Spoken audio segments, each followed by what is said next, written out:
আব্দুল কুদ্দুস গঙ্গুহি রহমতুল্লাহি আলাইহি।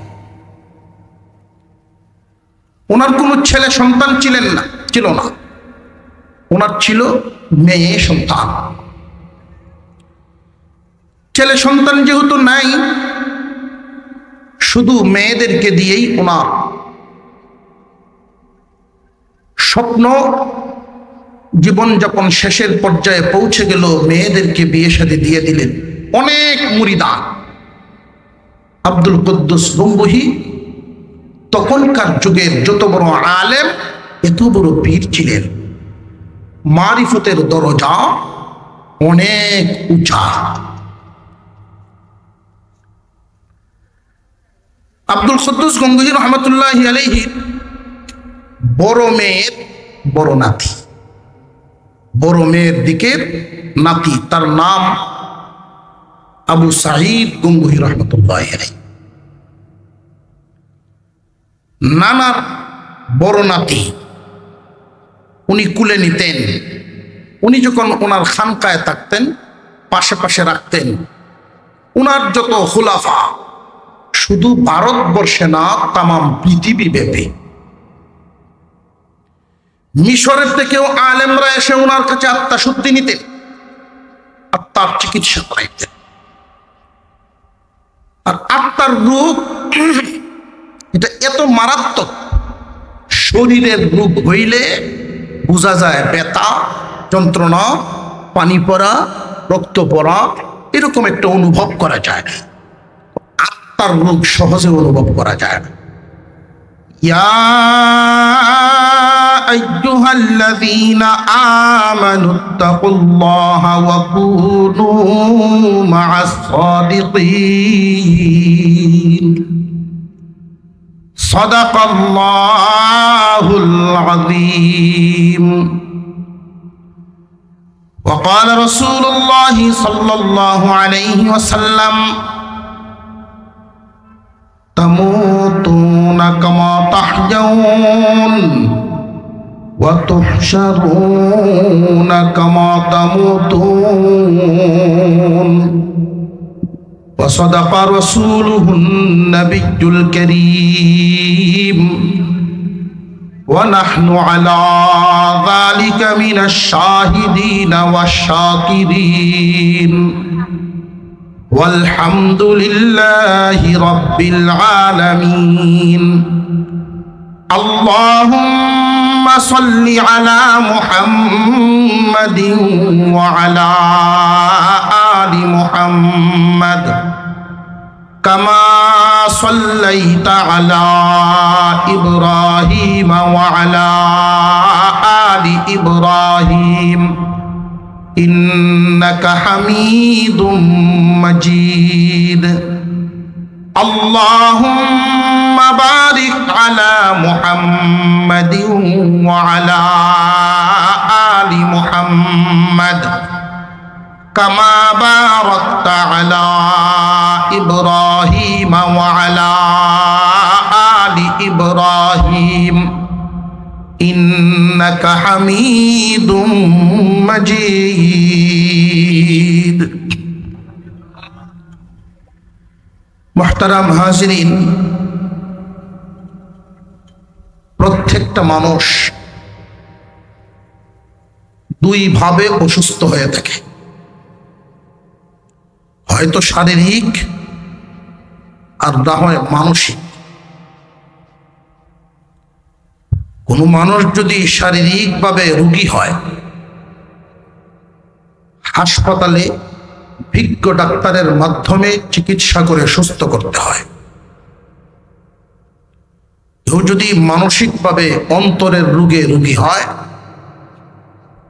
হক্কানি পীর মাশায়েখ বুজুর্গানে দ্বীনের সোহবতে নিয়ে সময় লাগানোর পরে আত্মাশুদ্ধি হাসিল হয়।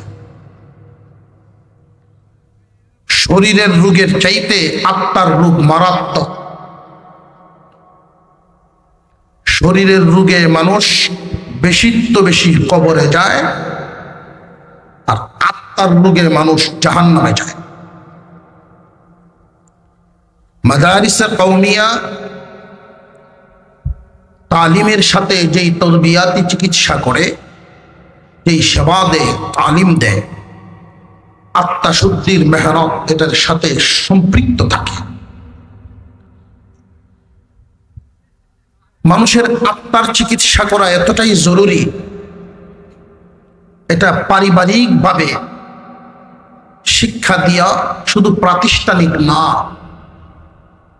পারিবারিক শিক্ষার সাথে এটা সম্পৃক্ত থাকে। অনেক সময় সুশিক্ষিত শিক্ষিত মা বাবার সন্তান আদরে আদরে বাদর হয়ে যায়।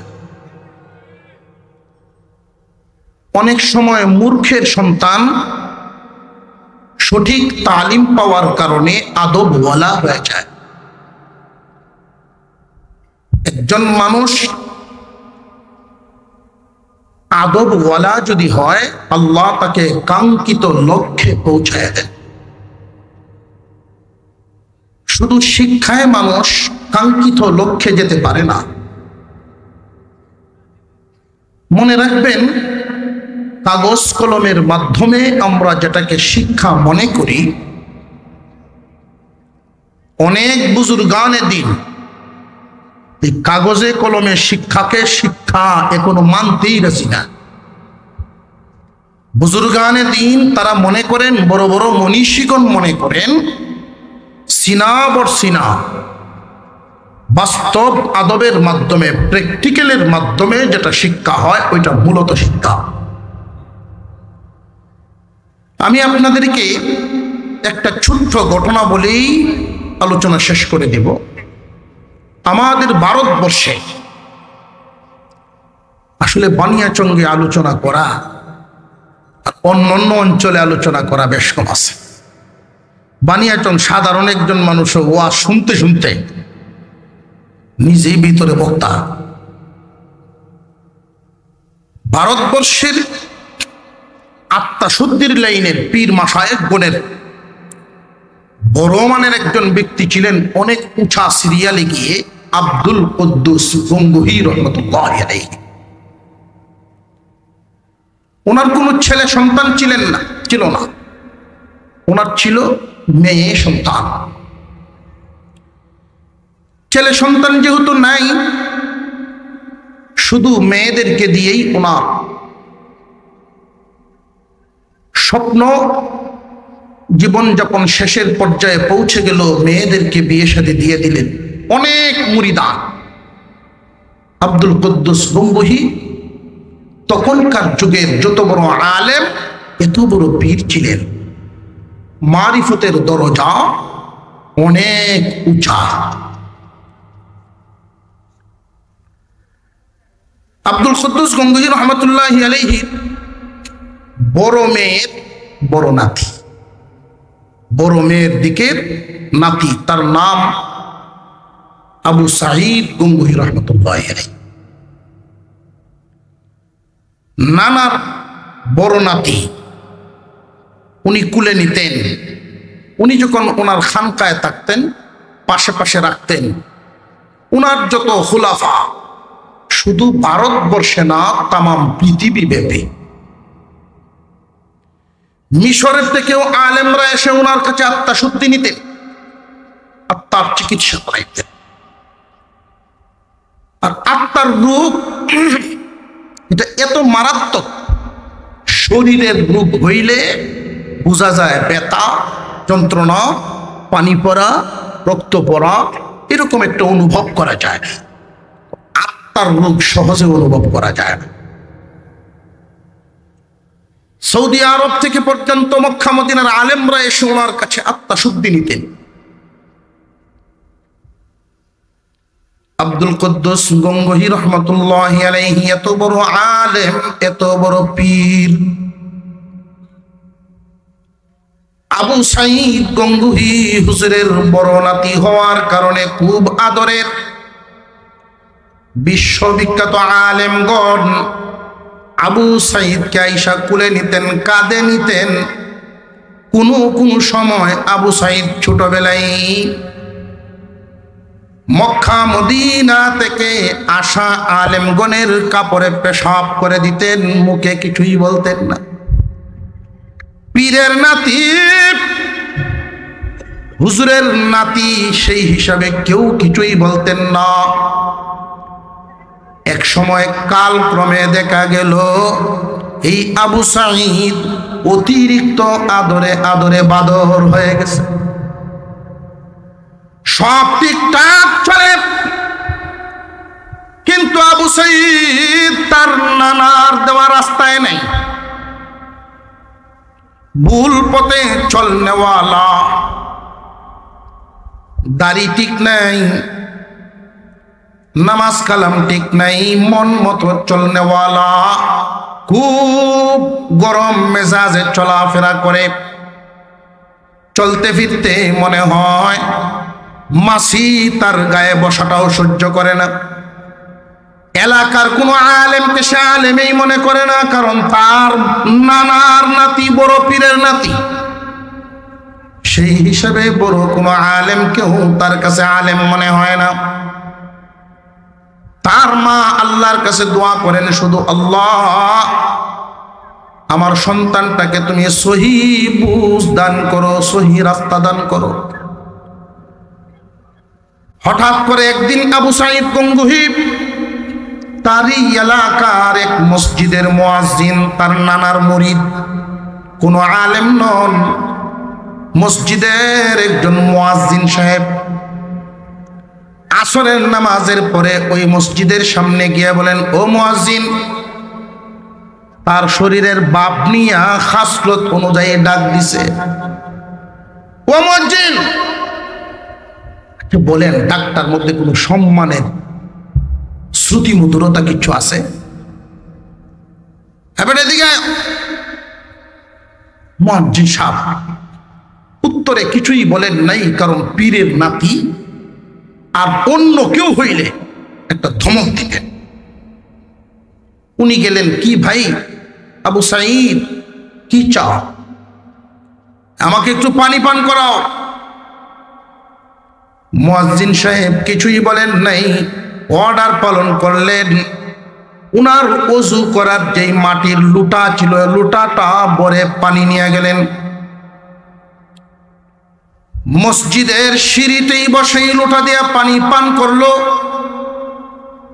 এই লুটা যখন পাকা সিঁড়িতে রাখে, গরমি শরীর রাখার নমুনা হয় নাই, মাটির লুটাটা ভাইটা গেছে, ভেঙে গেছে। যেই মাত্র ভাঙছে, মুয়াজ্জিন খুব কান্না শুরু করছে। এত বেশি কান্না শুরু করলো। আবু সাঈদ তার কান্না দেখে বলে, একটা লুটা ভাঙছে তো কি হয়েছে, আমি আরো 10টা লুটা এনে দিব। না ভাই, এই জন্য আমি কান্দি না, একটা লুঠার দাম আর কয় টাকা? তুমি তো এটার মূল্য নজর করতেছো, যার নজর যেই দিকে চিন্তাও করবে সেই দিকে। কেউ মনে করবে, কেউ ওজন দিবে অর্থ দিয়া, কেউ ওজন দিবে আমল দিয়া, কেউ ওজন দিবে আধিক্য দিয়া, কেউ ওজন দিবে খাঁটি খাঁটি দিয়া, সঠিক বেঠিক দিয়া। আবু সাঈদ চিন্তা করছে, আমি 10টা লুটা তোমারে এনে দিব, চিন্তার কোনো কারণ নাই। মুয়াজ্জিন বলেন, লুঠা তো প্রশ্ন না, আমার এই মসজিদে খেদমত যত বছর, ওই লুঠার বয়স এত বছর। 36 বছর যাবত আমি এই লুঠা দিয়ে ওযু করি, আমার ওযুর সাক্ষী আমার এই মাটির লুঠা। আজকে ভেঙে গেল, আমার সাক্ষী শেষ হয়ে গেল। এই জন্য আমি কাঁদি, বহুদিনের সাথী হারায় ফেললাম। বহুদিনের সাথী হারানোর ব্যথায় কান্দি, মাটির লুটা ভাঙার জন্য কান্দি না। এবার আবু সাঈদ রাগ তামায় ফেলছেন, একটু ঠান্ডা মেজাজে বসছেন। হঠাৎ করে তাকায় দেখেন, দূরে সিঁড়িতে বসে এই বুড়া মুয়াজ্জিন, টুকরা হওয়া লুটার এই টুকরাগুলো মুখের লালা দিয়া, লালা লাগায়া লাগায়া জোড়া দিতেছে। আর একটু জোরে কর। মুখের লালা দিয়া যখন মাটির পাতিলা জুড়া দেয়, আবু সাঈদ দূর থেকে দেখছে। আশ্চর্য ব্যাপার, মাটির পাতিলা মুখের লালা লাগায়া কেমনে জোড়া লাগায়, এটা তো বড় কুদরতের খেলা। উনি তার কাছে আগের বাপ সরাইয়া নরম হয়ে সামনে গিয়া হাজির হয়ে বলেন, দাদাজি এটা আপনি কি করলেন? এই বিদ্যা আমারে শিক্ষা দিবেন? এই বিদ্যা আপনি কই পাইলেন? অলৌকিক ক্ষমতা আপনার কে শিখাইল? আপনি আমারে এই শিক্ষা দিবেননি? মুয়াজ্জিন সাহেব বলেন, আবু সাঈদ এটা তো তোমার ঘরের দৌলত, এটা তোমার ঘর থেকে আমি আনছি, তোমার ঘরের দৌলত। আমার ঘরের দৌলত বলে হক যে আমারে দেন না, এইটা এইভাবে দেওয়া যায় না। আর আমি তোমাকে মুরিদও করতে পারবো না, আমি তো তোমার নানার একজন মুরিদ মাত্র, তোমার নানার খলিফা না। মুরিদ যদি হওয়া লাগে তোমার নানা ভাইয়ের কোনো খলিফার কাছে তোমার বায়াত হওয়া লাগবে। ওইখানে গিয়া আগে তোমার কলব সাফ করবে, ময়লা সাফ করে তখন এই দৌলত দান করবে।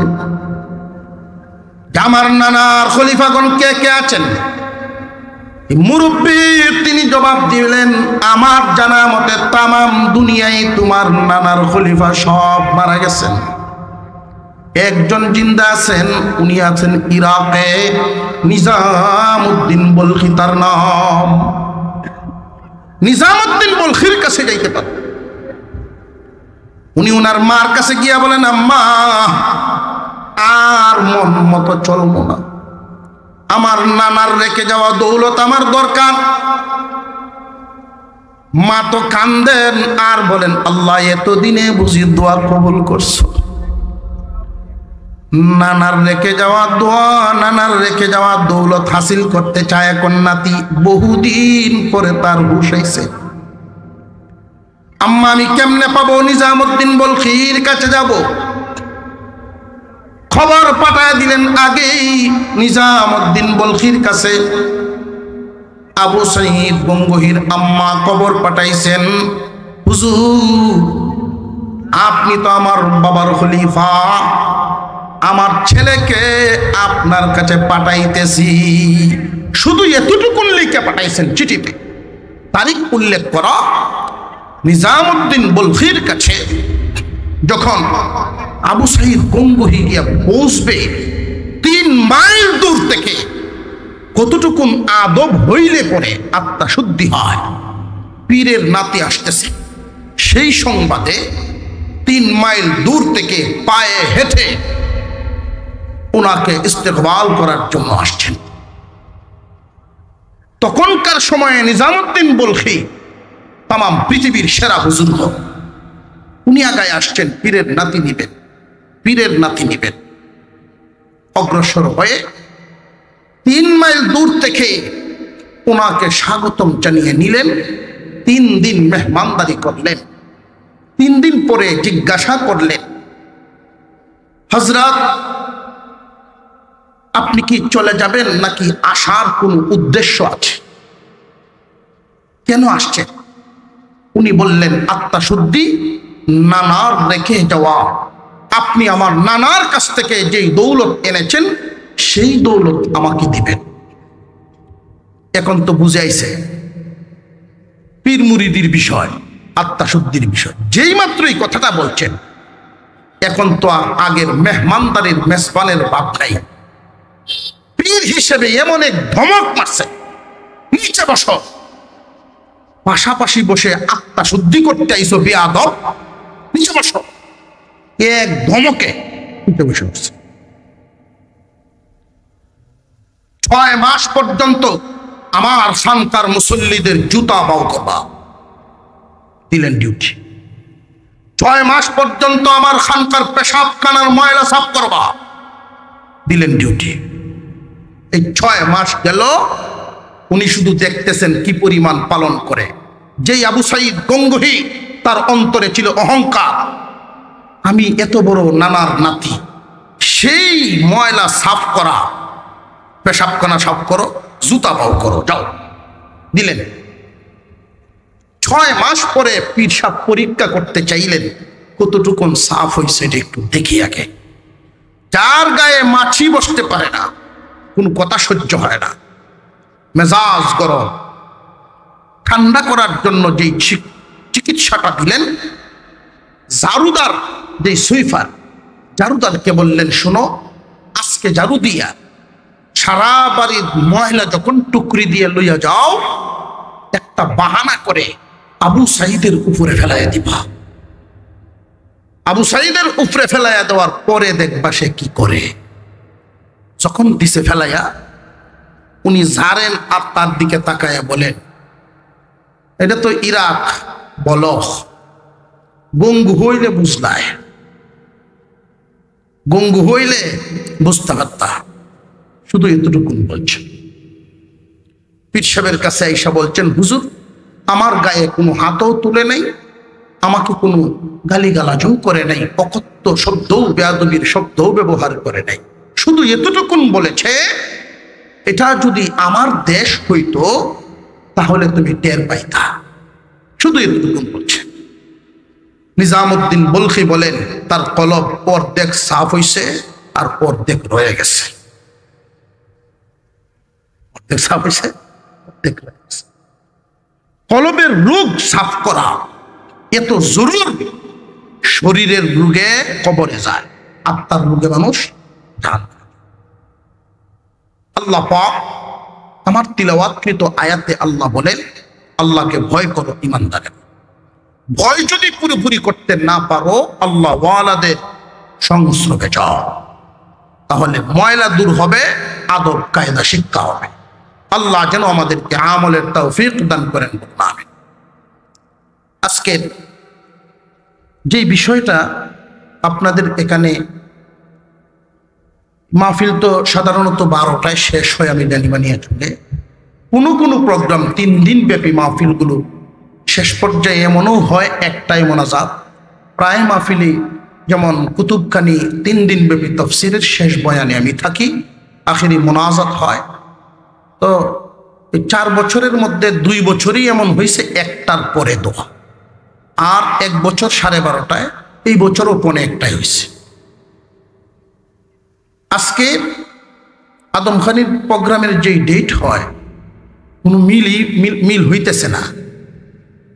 আমার মামা পর্যন্ত বলছেন, মহব্বতের মানুষ প্রত্যেকেই দেখার পরে শেষ পর্যন্ত আজকের তারিখটা এক ধরনের চাপে প্রয়োগ করা হয়।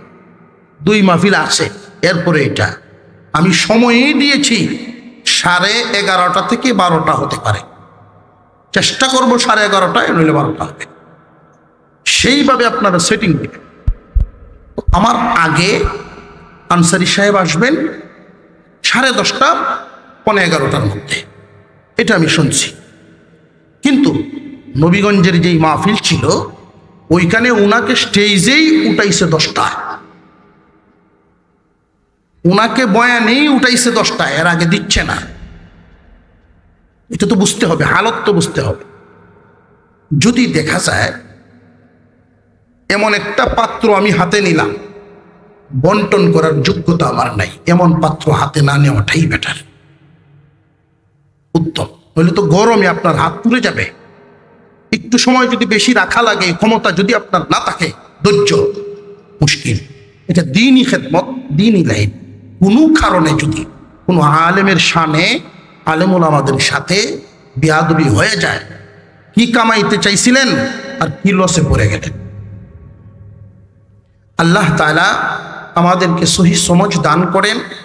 এই সমস্ত মজলিসে আমরা আখিরি মুনাজাত, আপনাদের এই সিলেটেই দেখছি বেশ কয়েক জায়গায় মুনাজাত হয়ে গেছে, আর বয়ান চলবে না এমন না। সব হুজুররাই দোয়া করেন, সব হুজুররাই বয়ান শেষ একটু দোয়া করেন, বয়ান শেষ একটু দোয়া করেন। তো আমি শুনলাম যেটা, যে হুজুর মুনাজাত তো হয়ে গেল। তো মুনাজাত হয়েছে, কি হয়েছে, আর ওয়াজ করা যাবে না? আপনারা যে এই পর্যন্ত রয়ে গেছেন, তো আলহামদুলিল্লাহ, আল্লাহ তাআলা সবাইকে সহি বুঝ দেখ। শুনলাম ছেলেরাও খুব কষ্ট পাইছে মানসিকভাবে, তাদেরকেও আমি ধৈর্যের তালিম দেই, তোমরাও ধৈর্য ধরো। কেউই একটা প্রোগ্রামে একটু বিশৃঙ্খলা হোক, অনিয়ম হোক, ইচ্ছাকৃতভাবে কেউ চাইবে না। দ্বীনি দরদ যাদের ভিতরে আছে, ইচ্ছাকৃত কেউই চাইবে না। যদি অসঙ্গত হয়ে যায় বুঝতে হবে। এখন যদি আমার জবান দিয়ে এমনই কথা বেরোইছে যেই কথাটার ওজন হয়ে যায় অনেক, তাহলে এটা আমার ভুল। আল্লাহ তাআলা আমাদেরকে সহি বুঝদান করেন, এই মাহফিলকে আল্লাহ কবুল করেন। বিশেষ করে ছেলেরা অনেক কষ্ট করেছে, তাদের কষ্টের প্রতিদান ইহ পরকাল আল্লাহ যেন তাদেরকে দান করেন। ওয়া আখিরু দাওয়ানা আনিল হামদুলিল্লাহি রাব্বিল আলামিন। সুবহানাকাল্লাহুম্মা ওয়া বিহামদিকা আশহাদু আল লা ইলাহা ইল্লা আনতা আস্তাগফিরুকা ওয়া আতুবু ইলাইক। আসসালামু আলাইকুম ওয়া রাহমাতুল্লাহ।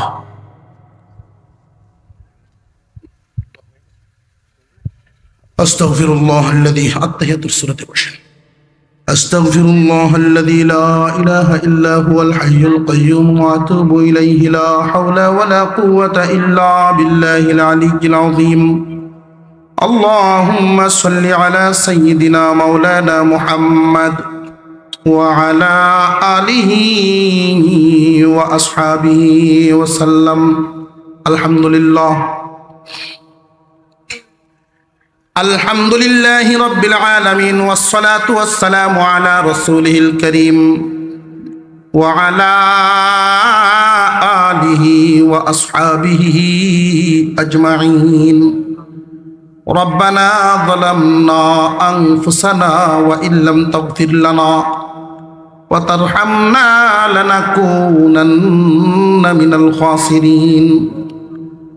ربنا آتنا في الدنيا حسنة وفي الآخرة حسنة وقنا عذاب النار وأدخلنا الجنة مع الأبرار. رب ارحمهما كما ربياني صغيرا. رب ارحمهما كما ربياني صغيرا.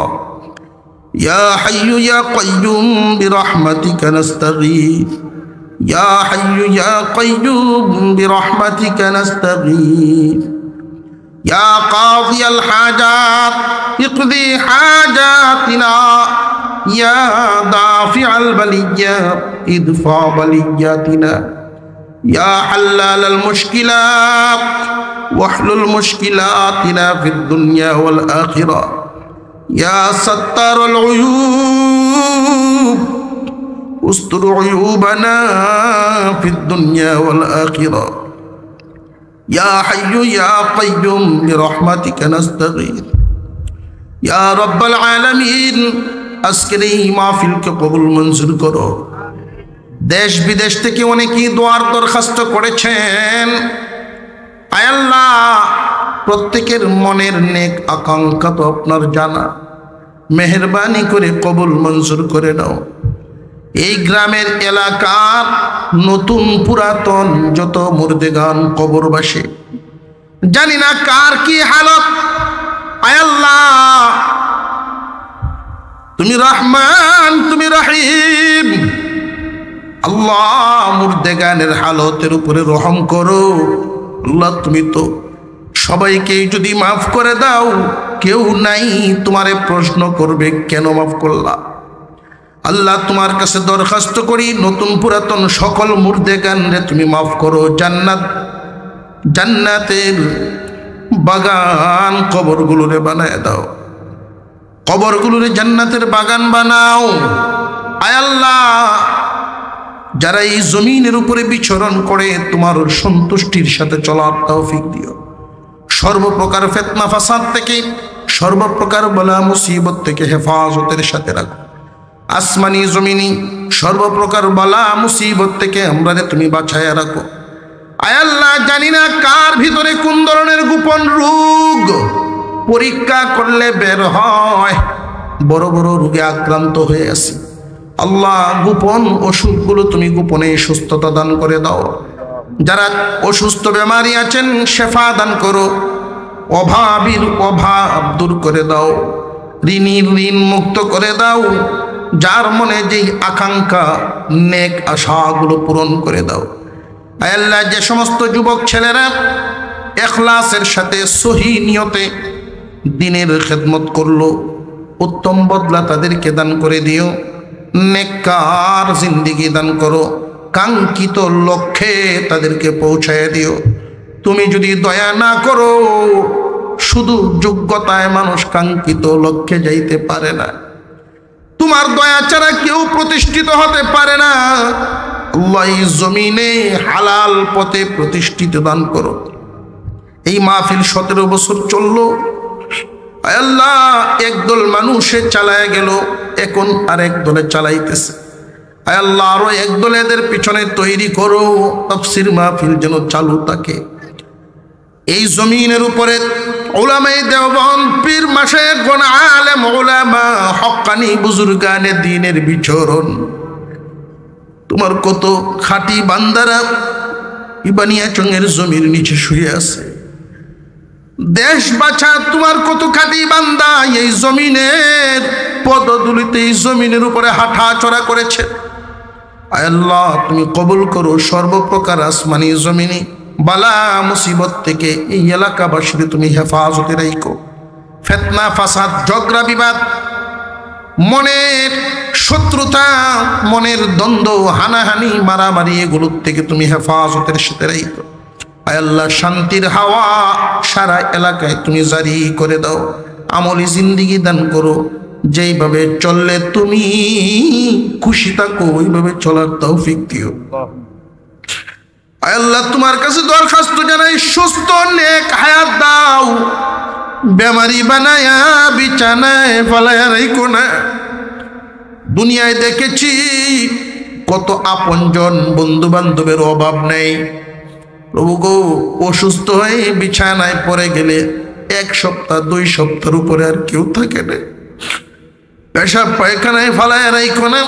লাঞ্ছনার মরণ, বেইজ্জতের মরণ তুমি আমরা দিও না। পরিবার পরিজন আত্মীয় স্বজনের সামনে চলতে ফিরতে নেক হায়াত দিয়ে সুস্থতার সাথে আয় আল্লাহ কালিমা পড়ায়া পড়ায়া ইমানের সাথে উঠায়া নিও আল্লাহ।